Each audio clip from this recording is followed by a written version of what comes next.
कहते हैं ये कलयुग आ गया है, कलयुग में ये युद्ध है, ये आखिरी लड़ाई है, हिंदुत्व का परचम काबुल कंधार में लहराएगा।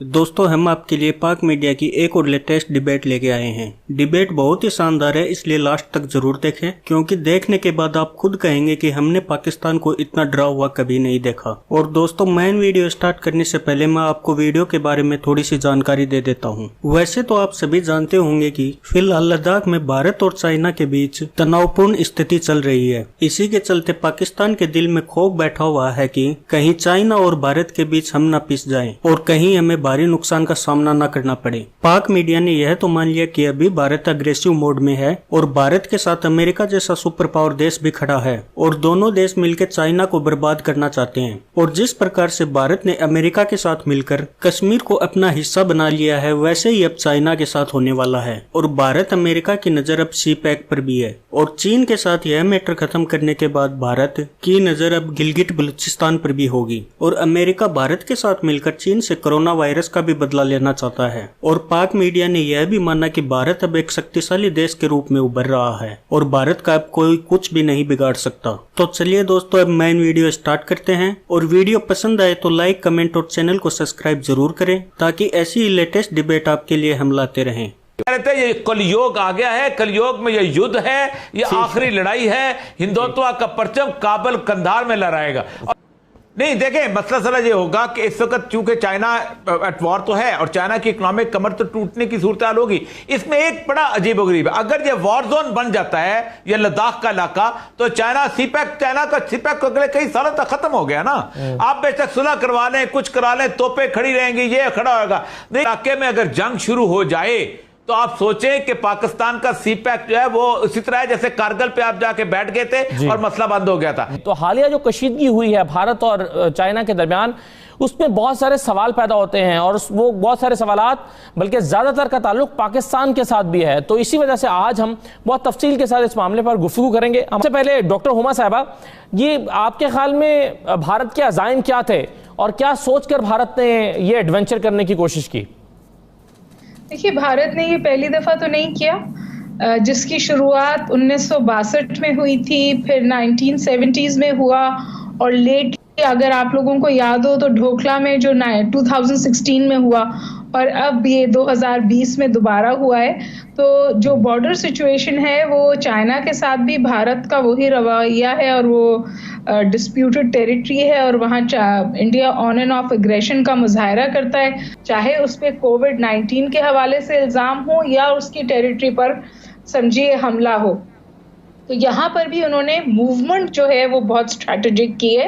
100 टेंट उन्होंने वहाँ डाले हैं, हैवी आर्टिलरी की मूवमेंट हुई है, लॉन्ग टर्म है, ये वापस नहीं की जाएगी। और ये इस बात की अकास है कि वो मजीद इंडिया से इस सूरत हाल को टॉलरेट भी नहीं करेगा, उसे रीबफ भी करेगा। चाइनीज फॉरेन मिनिस्ट्री ने कहा है कि जी हम अपनी टेरिटोरियल इंटेग्रिटी का दिफा कर रहे हैं और ये बात भी गलत है कि वो इंडियन टेरिटरी पे हैं, वो अपनी टेरिटरी पे हैं जो उनकी टेरिटरी है और उस पर इंडियन इनकर्जन थी।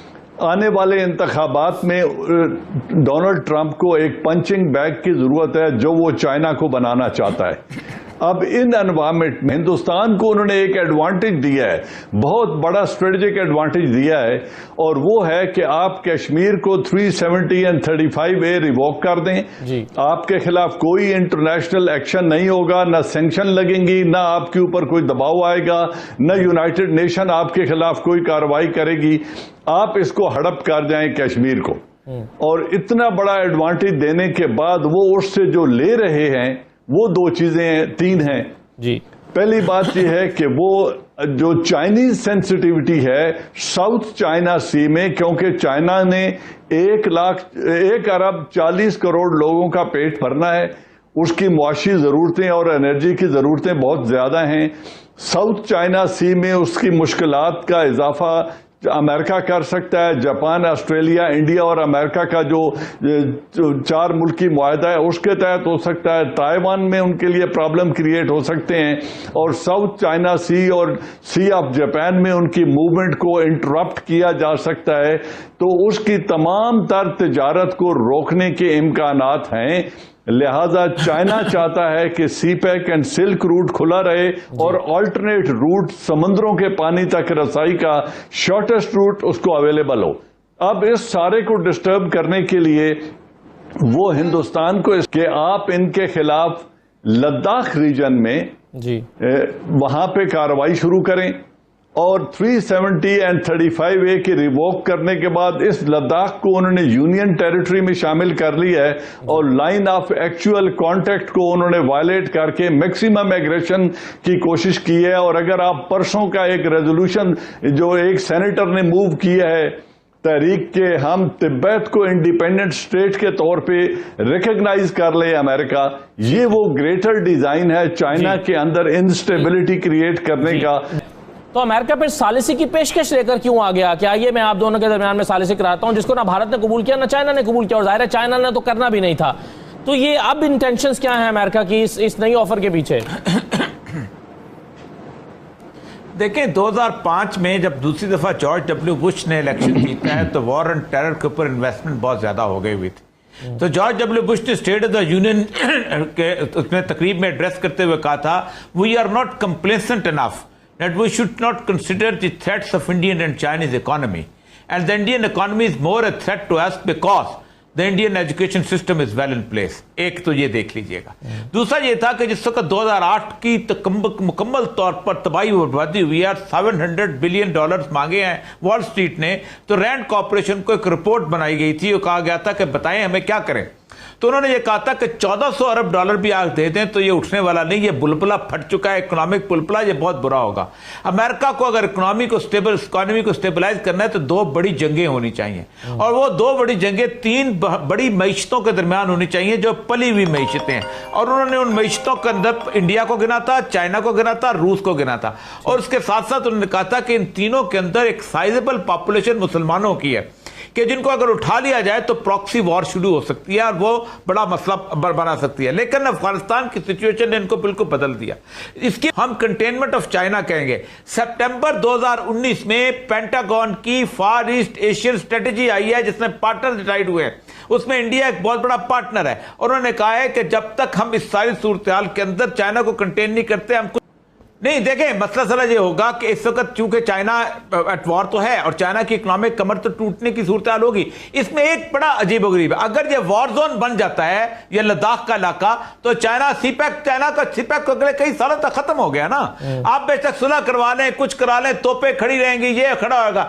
देखिए मैं सीपैक के तो मैं लद्दाख की टेरिटरी बताऊं आपको, 1842 के अंदर रंजीत सिंह जो था उसने यहां पर एंटर हुआ था और चांग का शेख से बाप होता था, उसने उस वक्त उनको पीछे भगा दिया था और वादी ले पे कब्जा कर लिया था।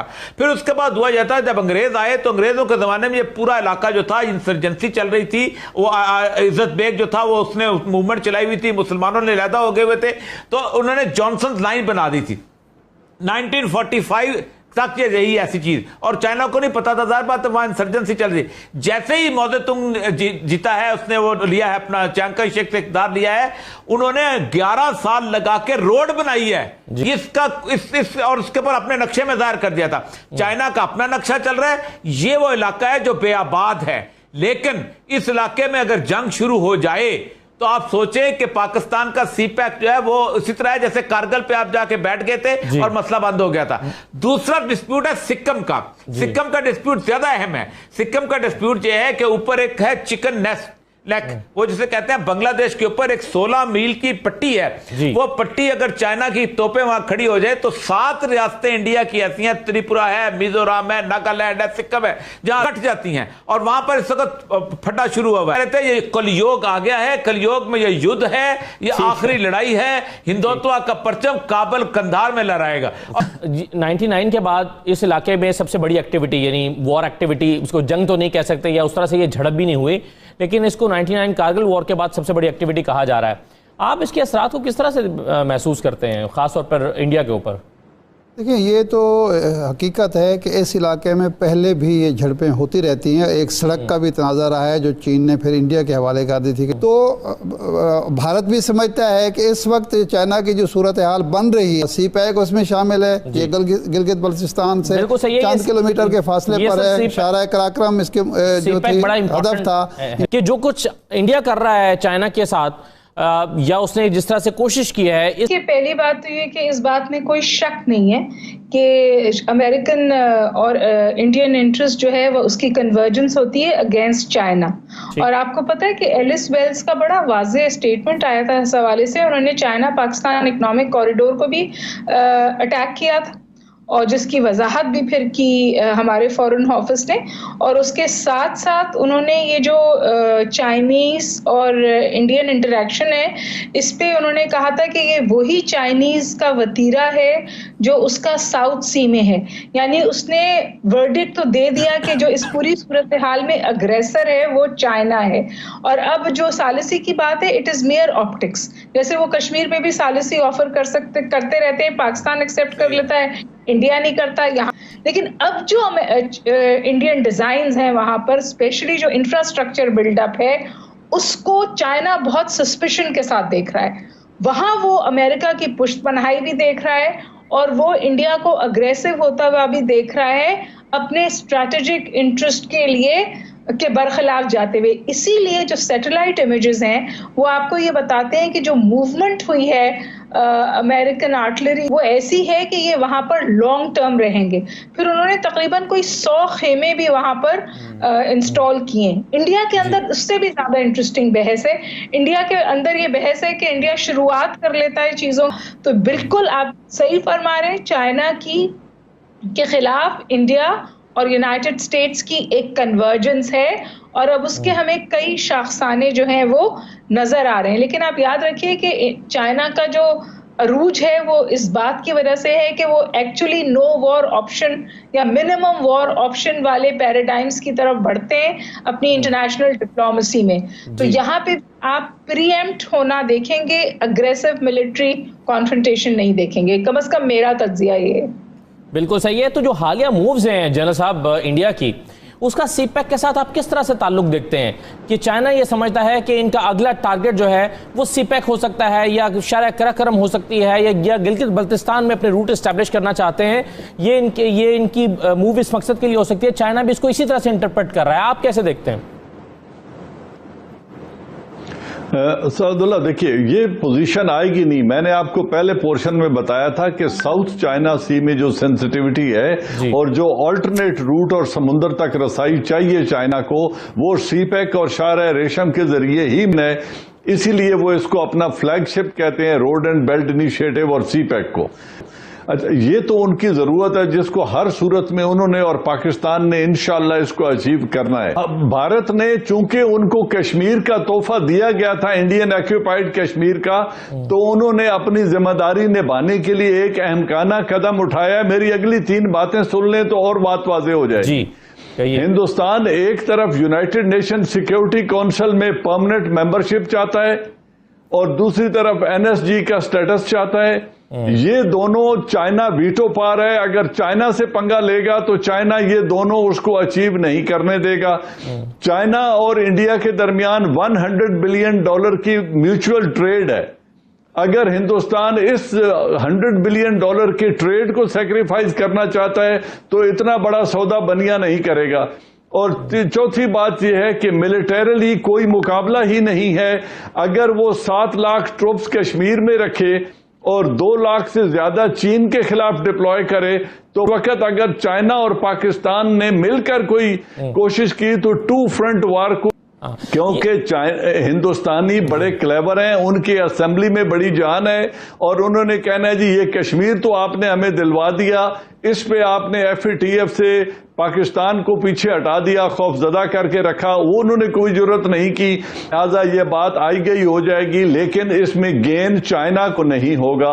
अगर कश्मीर में हम खामोश रह जाएं और हथियार डाल दें या किसी किस्म का कंप्रोमाइज कर जाएं और बिट्रेयल कर जाएं कश्मीरी फ्रीडम फाइटर्स का, तो वो एक बड़ी बदकिस्मती होगी इस रीजन में, जो हमें भी अपनी पॉलिसी को बड़ा रिव्यू करना। तो देखा दोस्तों किस प्रकार से पाक मीडिया की फिलहाल फटी पड़ी है और उसे हर टाइम ही भारत और अमेरिका नजर आते हैं और वो इसलिए भी डरे हुए हैं कि सीपैक के जरिए उन्हें चीन से थोड़ी बहुत भीख मिल जाती थी, वो भी अब भीख मिलनी बंद हो जाएगी और उनके देश में एक आर्थिक संकट आएगा और उन्हें एक डर यह भी सता रहा है कि भारत और अमेरिका मिलकर चीन की अब इकोनॉमी को बर्बाद करने का तरीका ढूंढ रहे हैं। यदि चीन की इकोनॉमी खराब हो जाएगी तो पाकिस्तान को मिलने वाली भीख भी बंद हो जाएगी और इसका सीधा असर सीपैक पर भी पड़ेगा। और जब तक अमेरिका मोदी के साथ है तब तक उन्हें गिलगिट बलूचिस्तान को भी हाथ से जाने का खतरा सता रहा है। और पाकिस्तान की इस कदर से फटी हुई है कि वो यह भी सोच रहा है कि भारत हम पर कभी भी हमला कर सकता है।